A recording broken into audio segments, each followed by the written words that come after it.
Good morning, everybody. I'm working today on uh, a video where I did some flights of my back alley. This is Craig Cumlin. This is the first video of the year, the school year 2022 on the Naturita bus garage and the illegal idling issues that we've been having over the years and so on and so forth. And this is a progress report. I wanted to give the schools and the buses a good fair month of activity to be able to review where they're at, practice their new practices, get used to their new fence and their new features, and honestly, just give the whole controversy just a little time to chill out, relax, calm down, and I have not wanted to stir any waters. I really am not a Karen neighbor. I really am not. But I wanted to make sure that we had satisfied everything, and I wanted to make sure that we were seeing progress overall, not just defense. So it took a fair amount of time to be able to develop data, but I'm happy to report some very positive news. First off, covering the fence has drastically changed the exhaust pattern.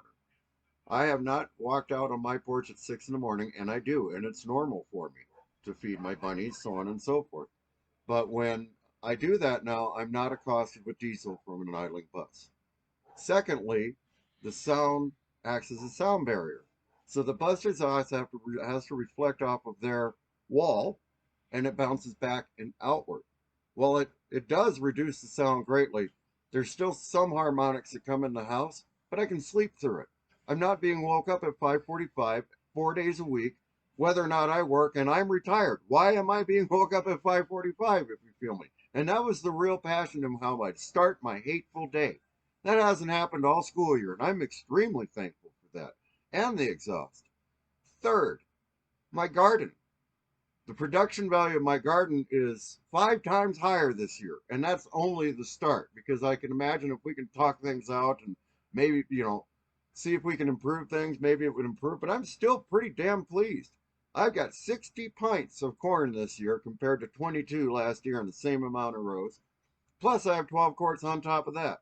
My tomatoes are rescue tomatoes, and I'm still going to be able to match next year's production, but those are last year's production, but those were out of the exhaust fumes.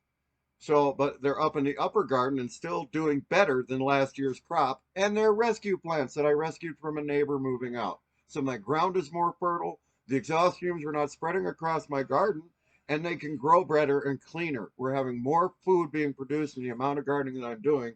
And I honestly have enough crops now to get through the winter, where I should have, and I just wasn't getting out of when the buses were idling their exhaust directly across the garden.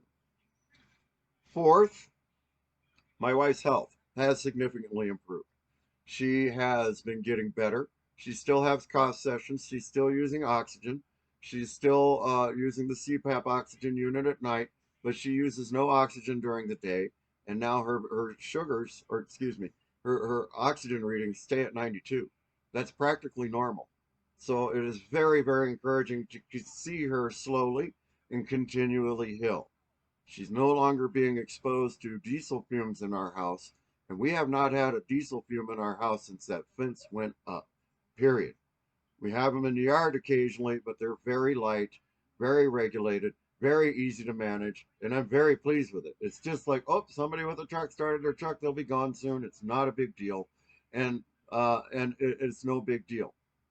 The last item, I can actually work in my yard now at 3 o'clock, even at 5:45 a.m. When you guys would come in and start, or the buses would start at pre-school bus time and they start their long idles, that's an hour out of my day. I can't stand there and listen to it, and I damn sure couldn't stand there and smell the smoke blowing directly into my face. You guys just didn't realize how strongly that exhaust was crossing the yard and how badly it was affecting the property. So it's basically stopped. There's just few minor incidents, and there's some things going on in that bus garage I'm still going to report, i.e., you're babysitting. Why are you still allowing drivers to drive distracted babysitting their family? I know, because they walk their kids to the office nearly every night. You should not allow that. That's bad.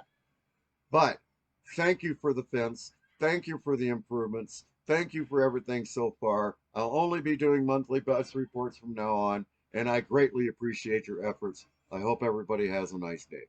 Peace. And I mean that. I hope we have some peace between my